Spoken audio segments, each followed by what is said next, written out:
एक कविता है माटी की कहानी, ठीक है, जिसके लेखक हैं शिवमंगल सिंह सुमन, ठीक है। इन्होंने लिखा है, अगर जो मिट्टी का व्यक्तित्व देखा जाए तो बहुत आसान नहीं होता है, ठीक है, बहुत टिपिकल होता है मिट्टी का व्यक्तित्व। जैसे इसमें लिखा हुआ है कविता में, निर्मम कुम्हार की थापी सी कितने रूपों में कुटी पिटी, हर बार बिखेरी गई किंतु माटी फिर भी तो नहीं मिली, ठीक है। जिस प्रकार जब देखते हो कुम्हार जो होता है मिट्टी का घड़ा या मिट्टी का दिया, मिट्टी का बर्तन बना रहा होता है, तो उसके पहले मिट्टी के साथ क्या करता है, मिट्टी को पहले कूटता है, कूटने के बाद उसमें पानी मिलाता है, पानी मिलाने के बाद उसको सानता है, फिर आटे की तरह थापी मारता है ताकि वो गोल होके सुडोल हो जाए और उसमें का मिट्टी निकालकर वो कुम्हार क्या बना सके, बर्तन बना सके। तो इस कविता में क्या कह रहा है, निर्मम कुम्हार की थापी से कितने रूपों में कुटी पिटी, हर बार बिखेरी गई किंतु माटी फिर भी तो नहीं मिली। मतलब निर्मम कुम्हार मतलब क्या, वो कुम्हार बहुत निर्मम है जो उस पे ले थापी मार रहा है, और कितने रूपों में कुटी पिटी, उसको कितना कूटा पीटा जा रहा है, हर बार बिखेरा गया किंतु फिर भी माटी तू नहीं मिली। मतलब इतना कुछ करने के बाद भी मिट्टी का व्यक्तित्व क्या हो रहा है, नहीं खत्म हो रहा है। तुम चाहे उसके साथ कुछ भी करो, मिट्टी मिट्टी ही रहेगी। उसका घड़ा बना लो, घड़ा टूट गया, फिर वो मिट्टी में चलेगी, क्या बन गई, मिट्टी ही तो बनेगी। तो मिट्टी का अस्तित्व कभी नहीं मिटता है। अगर जो कोई अध्यापक, कोई टीचर आपको मारता है, पीटता है, डांटता है, आपको पनिशमेंट करता है, तो उसका मतलब क्या है, कहीं ना कहीं वो आपको क्या बनाना चाहता है, मूल्यवान बनाना चाहता है, आपके व्यक्तित्व और चरित्र को इतना अच्छा बना देना चाहता है कि जब संसार रूपी बाजार में आप लोग जाओ तो आपका मूल्य हो सके। जब बाजार में आप जाते हो, अभी दीपावली आएगी, मिट्टी का घड़ा, दिया, दीपक, गुना तमाम चीजें लेने जाओगे तो एक टेढ़ी वाली रहती है, थोड़ा तिरछा है, गोल नहीं रहेगा, तो वो वाला खरीदते हो कि गोल वाला खरीदते हो? गोल वाला क्यों खरीदते हो भाई? सुंदर होता है। अब मान लो उसी में थोड़ा पेंटिंग वोटिंग कर दिया, कलर वलर लगा दिया और सुंदर हो गया, तो सादे वाले का मूल्य होगा कि उस पेंटिंग वाले का मूल्य होगा? वो ज्यादा महंगा बिकेगा, बिकेगा कि नहीं बिकेगा? उसी तरीके से अध्यापक और टीचर क्या करते हैं, आपको कूटते पीटते मारते सब कुछ करते हैं, लेकिन वो किसके लिए होता है, ताकि आपका व्यक्तित्व, आपका नॉलेज, आप एक पोटेंशियल गेन कर सको, ताकि समाज रूपी बाजार में जब जाओ तो आपके मूल्य लग सके, आप मूल्यवान बन सको।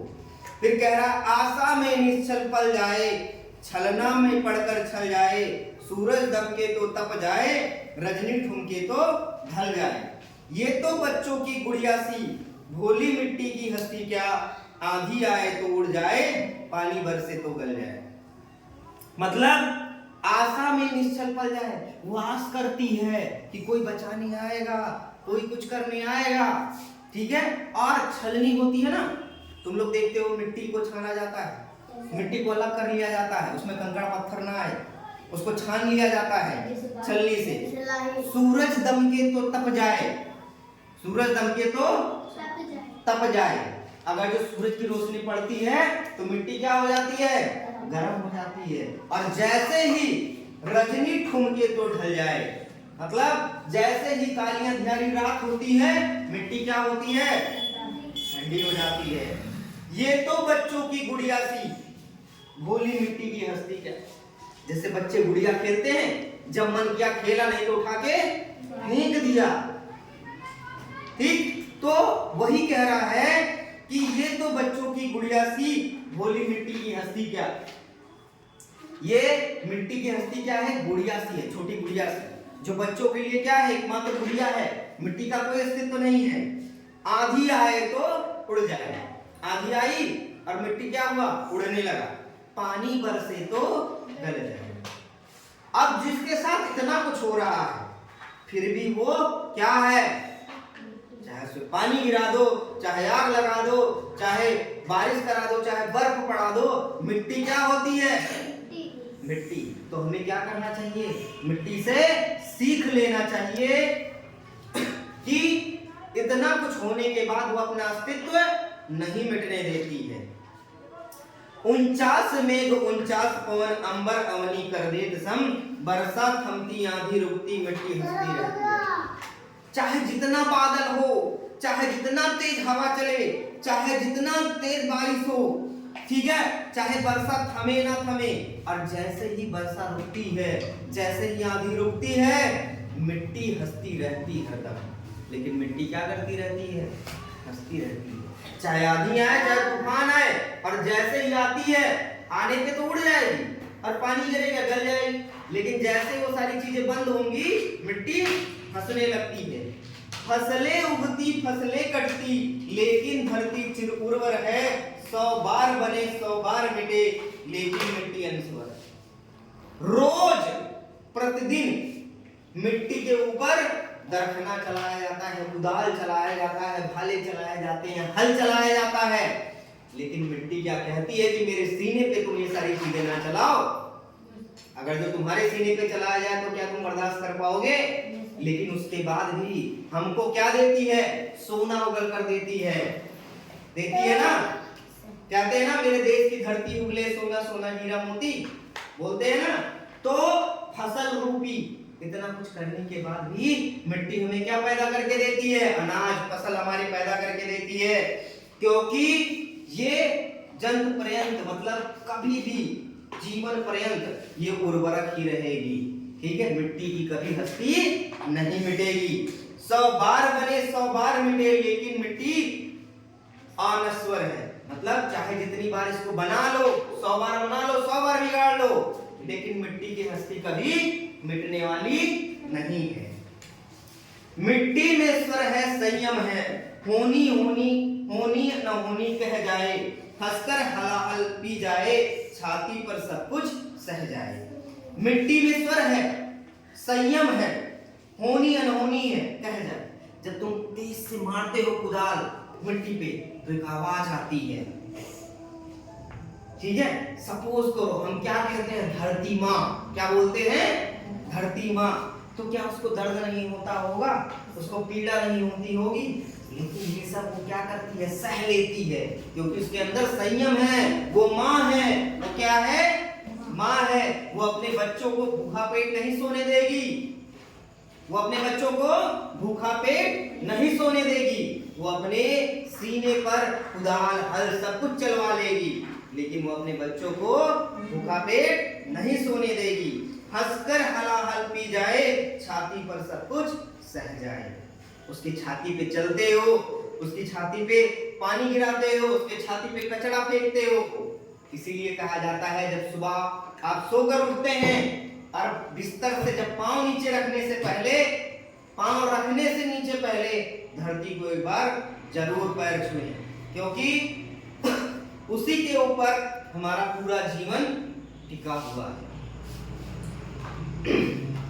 ये तो ताशों की महलों सी, मिट्टी की वैभव बस्ती क्या, भूकंप उठे तो ढह जाए, बाढ़ आए तो बह जाए।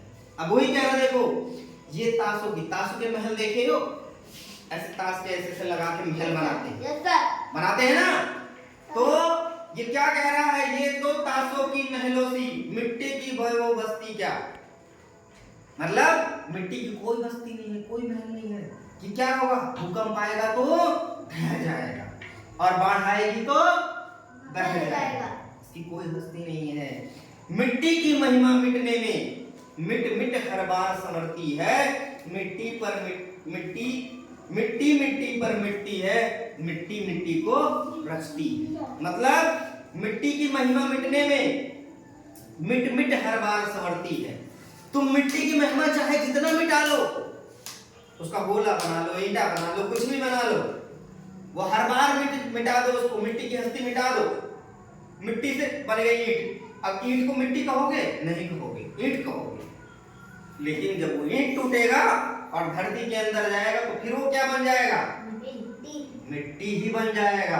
तो ये कह रहा है मिट्टी की महिमा मिटने में मिट मिट हर बार समरती है। तुम चाहे जितना मिट्टी की महिमा मिटाओ, लेकिन वो हर बार क्या रहती है? समरती रहेगी, अपने आप को बनाती रहेगी। मिट्टी मिट्टी पर मिटती है, मिट्टी मिट्टी को रचती। मतलब ये बहुत बड़ा अच्छा लाइन है, मिट्टी मिट्टी पर मिटती है। मतलब मिट्टी मिट्टी पर क्या करती है? मिट्टी है। वो मिट्टी से मिट्टी बनाने के लिए खुद को कुर्बान कर देती है और मिट्टी ही मिट्टी को रचती। समझ में आ रहा है इस कविता का मीनिंग? हमें मिट्टी से सीख लेना चाहिए। जैसे कुम्हार हम मिट्टी के बर्तन को बनाने में इतना मेहनत करता है ताकि वो मूल्यवान बन सके और उसका अस्तित्व कभी ना मिट सके, उसी तरीके से आपके अध्यापक, आपके गार्जियन आपको उस तरीके से बनाना चाहते हैं ताकि आपकी व्यक्तित्व और हस्ती कभी इस संसार में ना मिट सके।